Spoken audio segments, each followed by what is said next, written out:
राजस्थान कांग्रेस के पूर्व अध्यक्ष और राजस्थान की युवा राजनीति के प्रमुख चेहरे सचिन पायलट आज 46 साल के हो गए हैं। वैसे तो सचिन पायलट हर बार अपने जन्मदिन पर समर्थकों के बीच राजधानी जयपुर में मौजूद रहते हैं।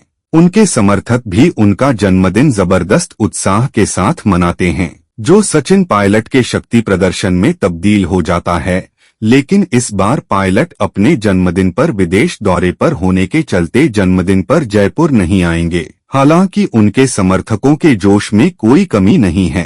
पूरे राजस्थान में अलग अलग जगह सचिन पायलट के जन्मदिन पर उनके समर्थक ब्लड डोनेशन कैंप के साथ ही अलग अलग कार्यक्रम करते नजर आ रहे हैं। सचिन पायलट समर्थकों का असर है कि सोशल मीडिया पर सचिन पायलट को दी जा रही बधाइयों के चलते वो टॉप ट्रेंड कर रहे हैं।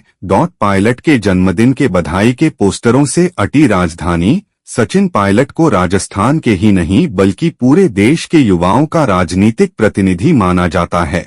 इसके साथ ही कांग्रेस में भी उनके समर्थक बड़ी संख्या में हैं। यही कारण है कि राजधानी जयपुर में तो सिविल लाइंस इलाका उनके पोस्टरों से पूरी तरह से अटा हुआ है। वहीं पूरे प्रदेश में भी पायलट समर्थक कौन है।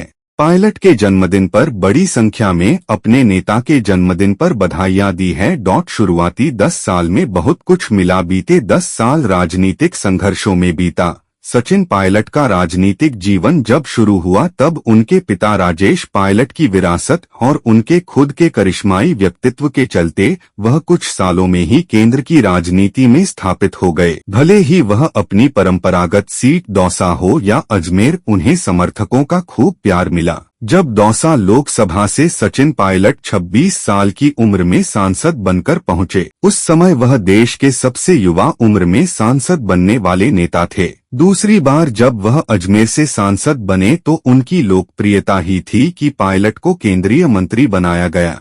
यहाँ तक पायलट की राजनीति में सब कुछ सही चल रहा था। उनके राजनीतिक संघर्षों की नींव 2013 के राजस्थान विधानसभा चुनाव में कांग्रेस पार्टी के 21 सीट पर सिमट जाने के बाद लगी।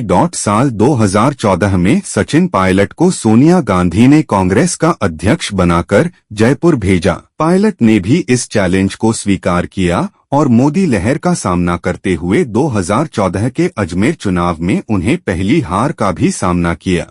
इसके बाद भी उन्होंने संघर्षों से हार नहीं मानी और 2018 में उनके अध्यक्ष रहते ही पार्टी सत्ता में आई। यही वह समय था जब मुख्यमंत्री पद को लेकर सचिन पायलट और अशोक गहलोत के बीच राजनीतिक शहमात का खेल आपसी कटुता में बदल गया। हालत यह बने कि पायलट को भले ही उप मुख्यमंत्री बनाया गया हो, लेकिन वह संतुष्ट नहीं थे, जिसके चलते 2020 में उन्होंने मुख्यमंत्री अशोक गहलोत के खिलाफ बगावत कर दी। पायलट के असली राजनीतिक संघर्ष यही से शुरू हुए, क्योंकि गहलोत ने कांग्रेस आलाकमान के सामने यह साबित कर दिया कि पायलट ने उनके खिलाफ नहीं बल्कि पार्टी के खिलाफ बगावत की है। नतीजा यह रहा कि जो सचिन पायलट कांग्रेस पार्टी के राजस्थान में एक टर्म में सबसे लंबे समय तक अध्यक्ष रहे, उन सचिन पायलट को प्रदेश अध्यक्ष पद से हटा दिया गया और उप मुख्यमंत्री पद से बर्खास्त किया गया। बीते 3 साल में कई मौकों पर लगा पायलट और कांग्रेस के जुदा।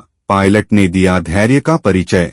साल 2020 में बगावत के आरोप के चलते अपने पद गंवाने वाले सचिन पायलट को प्रियंका गांधी ने समझा बुझाकर वापस पार्टी का हिस्सा तो बनाया, लेकिन जुलाई 2020 से जुलाई 2023 का समय पायलट का संघर्षों में ही बीता।